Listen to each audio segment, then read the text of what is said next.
Ranking among the world's top 30 countries for AI usage and taking first place in Central Asia, Kazakhstan has emerged as one of the region's leading adopters of artificial intelligence. The findings were presented during a visit of OpenAI delegation to Astana. The report shows that our citizens most commonly use ChatGPT for practical guidance, content creation, and information searches. AI usage is especially widespread among the young people aged 18 to 34, and one of the sectors where demand for AI is growing particularly fast is higher education. Universities across Kazakhstan are increasingly incorporating AI tools into teaching, research, and professional training. Experts say that the trend is helping prepare a new generation of multidisciplinary specialists capable of combining expertise in the fields such as engineering, business, healthcare, and data science with advanced AI skills. Almir Amirov has a story. The idea sounds deceptively simple. Instead of training yet another AI engineer, teach a lawyer to think like a machine, or a doctor, or an economist. That is the premise behind a fast-growing global model known as AI+X. At some universities in the United States, for instance, students combine a core AI curriculum with a second discipline of their choice, from physics to journalism. MIT has built an entire degree around AI and decision-making, while Yale offers cross-disciplinary courses that examine artificial intelligence through the lens of medicine and society. The logic is the same everywhere. Technical knowledge alone is no longer enough. The real value is created precisely at the intersection of AI and the domain where decisions matter.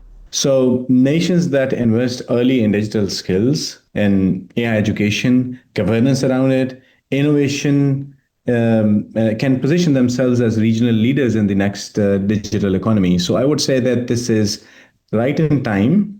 And I would say setting up a dedicated focus on inclusion of artificial intelligence, specifically in education, is the right approach at this given point in time. Kazakhstan is not watching this shift from the sidelines. More than 165,000 educators have already received access to AI tools under a national agreement with OpenAI. The Tech Orda program has trained nearly 10,000 specialists in programming, data analysis, and cybersecurity since 2021, with an employment rate of 88%. And at the university level, Maksut Narikbayev University in Astana, for example, has gone further than most, not by adding AI as a course, but redesigning what a degree can look like.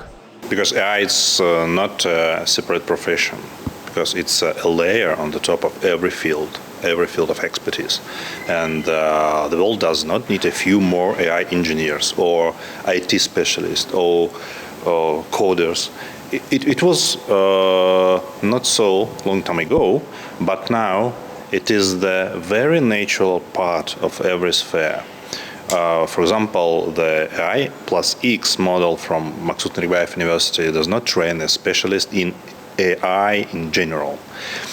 It trains a person who understands both the technology and the domain, where the real decisions are made, the value is created precisely, and the intersections. AI becomes to connective tissue between domains that used to barely speak to each other.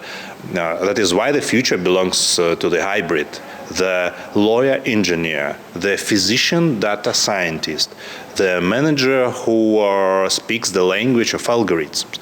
That is the figure of the AI era, new world, exactly the one we are building through AI+X. That is exactly, you said, it is no boundaries anymore.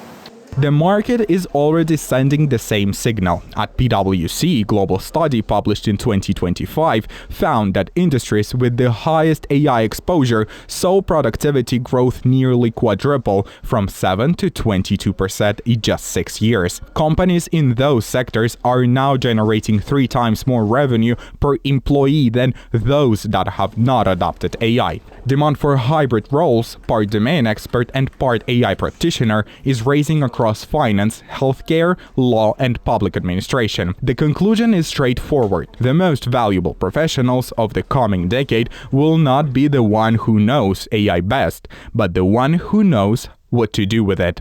Almir Amirov, New Time.